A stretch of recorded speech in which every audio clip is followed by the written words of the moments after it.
The film opens with a powerful, almost unbearable scene in the Sonoran Desert on the US-Mexico border. It's 45 degrees Celsius. An old refrigerated truck is parked in the middle of the road. Inside, there are more than 100 people. There's barely any air. People are pounding on the walls, whispering prayers. Some are already motionless. The camera slowly pans across faces, women clutching their children, old men staring into space, young men trying to remain calm. Then, silence. Night. The doors open. Coyotes, smugglers, are pulling people out. Some get out themselves, some are carried out. Among the survivors is Fernando Rodriguez, a 29-year-old Mexican ballet dancer. He has long eyelashes and sunken cheeks, but his posture is still regal. He can barely stand, but he's not crying. He simply gazes at the starry sky. This is the prologue. What follows is a flashback to 8 months earlier. Mexico City, Polanco neighborhood. The old building of a former theater is now a ballet school, funded for the 3rd year by the American McCarthy Arts Foundation. Fernando is the school's star. He is both a soloist and a teacher. His students adore him, his colleagues respect him, but everyone knows he dreams big. Once, at 19, he was already in the States, dancing on the streets of San Francisco. He was noticed and invited to audition for a company, but the police caught him without a permit to perform on the streets. Deportation. Since then, he has lived with the feeling of an unfinished leap. Jennifer McCarthy, a woman of about 42 or 43, arrives at the school, very well-groomed, reserved, wearing expensive pastel suits. She's the director of the foundation, the daughter of an old Republican billionaire, and the sister of Jake McCarthy, who is more involved in the family business. Jennifer arrives to check on the project, but everyone understands it's a formality. She wanders the halls, smiles at the children, takes photos for her report, and in the evening she stays for Fernando's rehearsal. Their first meeting is classic. He corrects a student's posture, she stands in the doorway and stares.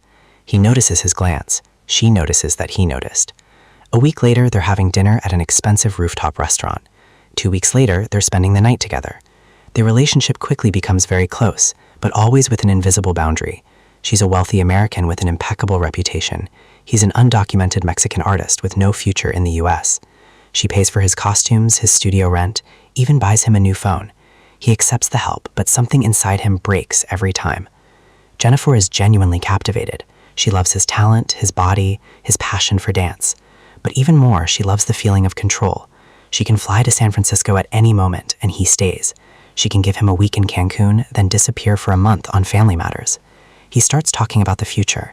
I want to dance in your country. I want an artist's visa. I want the stage. She smiles, strokes his cheek. We'll find a way, I promise. But promises remain just words. 6 months pass. Fernando can't wait any longer. He decides to go himself. He sells everything, his motorcycle, his electronics, even his collection of ballet point shoes. He finds the same people who smuggle migrants. The journey through the desert is depicted in great detail and without embellishment. Dehydration, hallucinations, the betrayal of one of the guides, the death of an elderly woman in the group, the screams of children. Fernando walks silently, helping those who are weaker. He survives. He reaches Arizona, then California. He finds Jennifer McCarthy's address in Pacific Heights, a huge white house overlooking the bay. Climbs over the fence, strips to his underwear, a symbol of complete vulnerability, and enters the house through the unlocked balcony. He lies down in her bed and waits. In the morning, she enters the bedroom, turns on the light, and freezes. A moment of shock. Then tears, hugs, long conversations until the morning. She says she missed him. He says he couldn't wait any longer. But reality quickly catches up. He's illegal.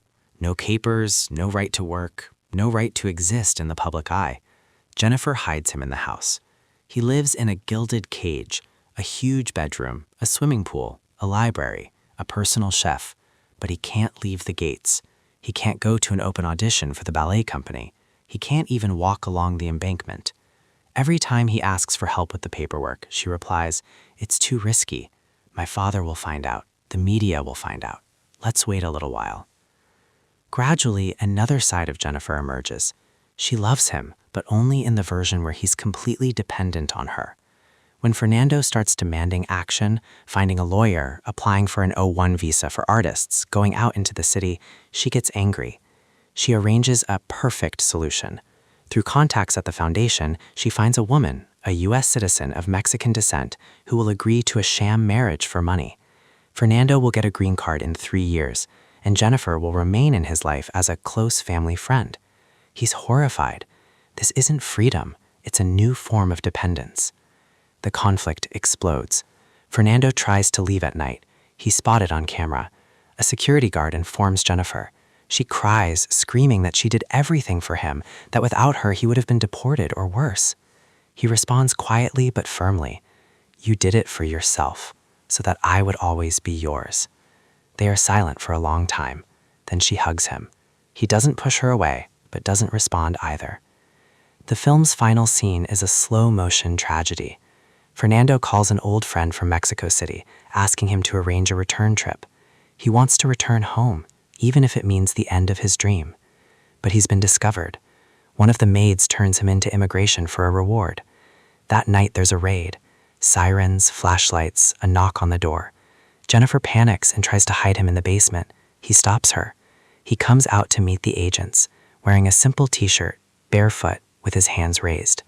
They handcuff him. The camera pans to Jennifer's face, tears streaming, but relief in her eyes. Her life is safe and predictable again. The final shot is morning. Jennifer stands by a huge window overlooking the Golden Gate Bridge, a glass of white wine in her hand. She looks into the distance.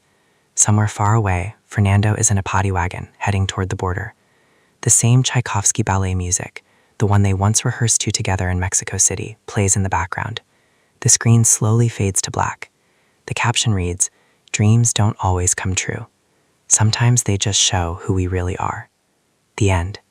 No happy ending, no reconciliation, only a bitter, very adult truth about class, boundaries, love, power, and the price of dreams. The film leaves a heavy aftertaste. The audience leaves the theater in silence. Many cry, many argue until the morning. This is why Dreams, 2025, is called one of the most honest and painful films about modern America, and how a dream can become the cruelest weapon. If you enjoyed this detailed analysis of the film's plot, subscribe to the channel and like this video. You can also watch my other videos. Thanks so much in advance. Even just reading to the end is awesome. Let me know in the comments what movie or series I should review next. I'll be happy to answer any of your questions. Subscribe plus like equals a new big story coming soon.